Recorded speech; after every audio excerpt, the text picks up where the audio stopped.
path that is a challenge. For the last 15 months, our efforts of fighting this pandemic can only be described as containment seesaw. And I call it a seesaw because sometimes we win on one front and experience a loss on the other. For instance, the highest positivity rate this year was at 26.6% in the fourth week of March 2021.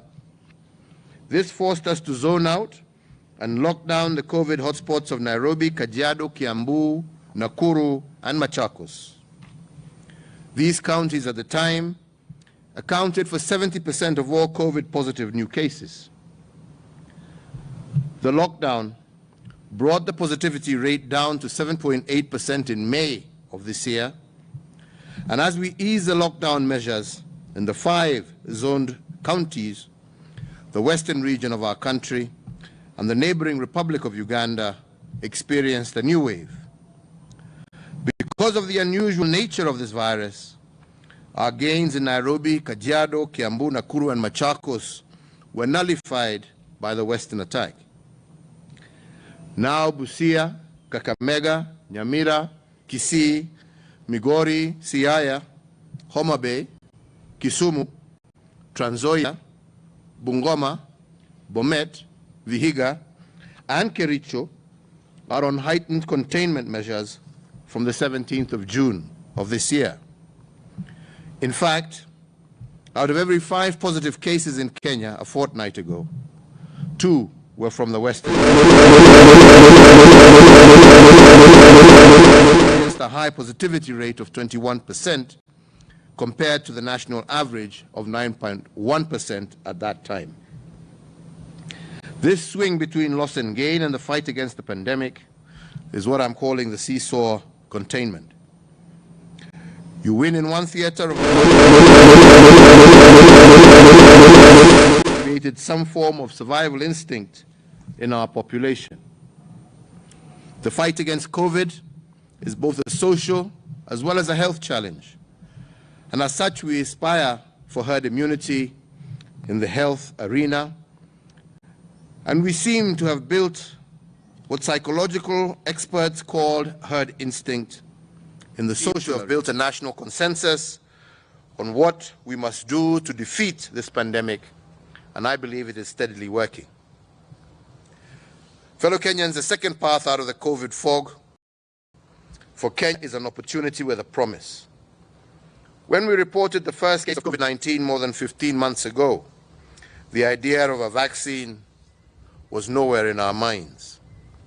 1 year later, in March 2021, we were able to roll out a national vaccine deployment plan, and our strategy was to vaccinate 10 million adults by June of this year and approximately 16 million by June of 2023. But inspired by acceleration doctrine, which is about constantly increasing the speed of achieving our goal, we revised our vaccine plan, and instead of vaccinating 10 million adults by June of 2022, we expect that we will vaccinate the entire adult population of Kenya, which is 26 million people, by the end of this year. In fact, by Christmas of this year, we intend to have vaccinated over 10 million adults, according to our experts, and we will have built a capacity to vaccinate 150,000 people every day as of August of 2021. And this accelerated plan will be aided by a few swift, bold actions and programs. For instance, we have already ordered 10 million vaccines from Johnson & Johnson, with the first consignment arriving in Kenya in August of 2021. But in the process of negotiating with this company, we also have managed to get a lower price. For the price of 10 million vaccines, we will be able to have them deliver 13 million doses. And because the Johnson & Johnson vaccine is administered using a single shot, the speed of rolling out our vaccination program will therefore be accelerated. Using these vaccines and others in the pipeline, this is how we will vaccinate over 10 million Kenyans by Christmas of 2021 and 26 million Kenyans by the end of 2022. And if a vaccine for underage populations is registered by early next year, we intend to vaccinate an extra 4 million young adults by June of 2022. With a vaccinated population of 30 million people, this will allow us to begin the journey for herd immunity against this pandemic, and this is our intention for the next 12 months.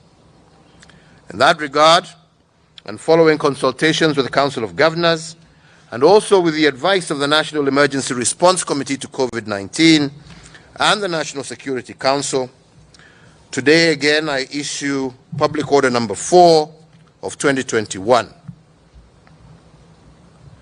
And that is, number 1, that the hours of curfew are maintained at between 7 p.m. and 4 a.m. in the COVID-19 hotspots, which comprise the counties of Kisumu, Siaya, Homa Bay, Migori, Busia, Kakamega, Vihiga, Bungoma, Kisii, Nyamira, Kericho, Bomet, and Trans Nzoia up to the 31st of July 2021.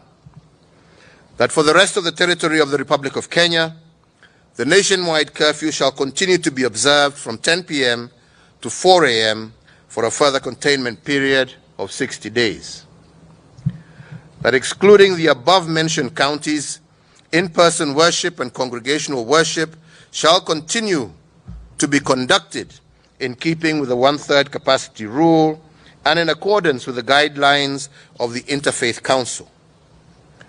That the prohibition against public gatherings is extended for a further 60 days. That all persons coming into the country must be in possession of a negative COVID-19 PCR certificate acquired no more than 96 hours prior to arrival into the country, with the PCR, the adoption of and compliance with the tourism safe travels protocols developed by the hospitality sector themselves. In regards to funerals, cremations, and other interment ceremonies, it is directed that these ceremonies shall be conducted strictly within the 96 hours of confirmation of death. That the attendees, officiators, and facilitators of funerals or graveside cremation ceremonies shall be limited to 100 persons in total.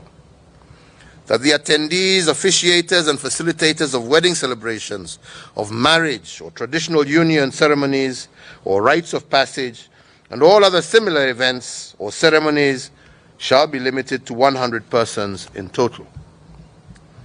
That all hospitals are directed to limit the number of visitors for hospitalized patients to 1 visitor per patient per day, and that all other rules, guidelines, and protocols not reviewed through this public order shall continue to apply until otherwise notified.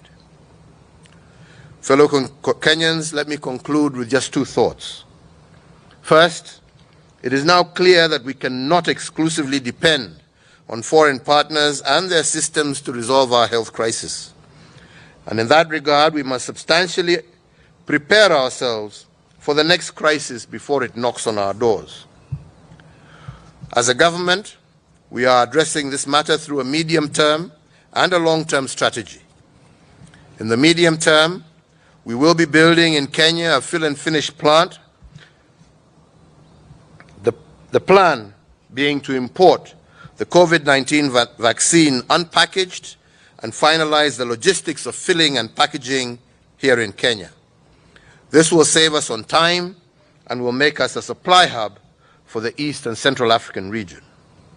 Our long-term strategy is to set up a human vaccine center, and as to this regard, I have directed a multi-agency team to activate this plan and to focus not only on the COVID-19 vaccine, but on any other human vaccines that are needed in our country and in our region. The national quest to produce human vaccines here in Kenya will elevate our nation as a producer for both human and veterinary vaccines that we currently supply to Eastern Africa all the way to Morocco in North Africa. The second thought is about the uptake of the COVID vaccine. Once we begin the mass rollout in July this year, once we begin the mass rollout in July this year. Unfortunately, some Kenyans have formed certain theories about vaccination and its effects. Although vaccination is free of charge and no one will be forced to get it, some education about it is critical.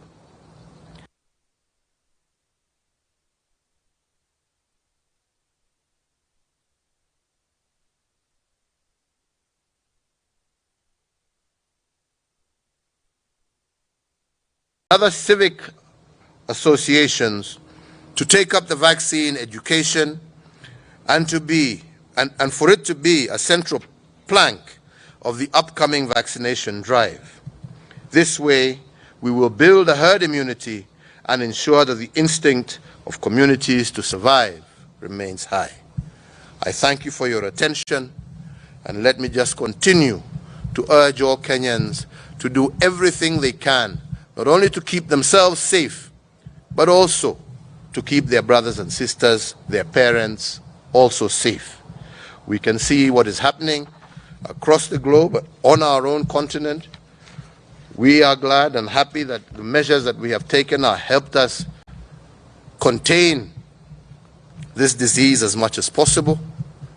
But that can only and will only continue to be a successful route if we, as Kenyans, continue to work and collaborate together and support each other in this endeavor until we have truly defeated this pandemic and ensure that all of us are able to see the end of the rainbow.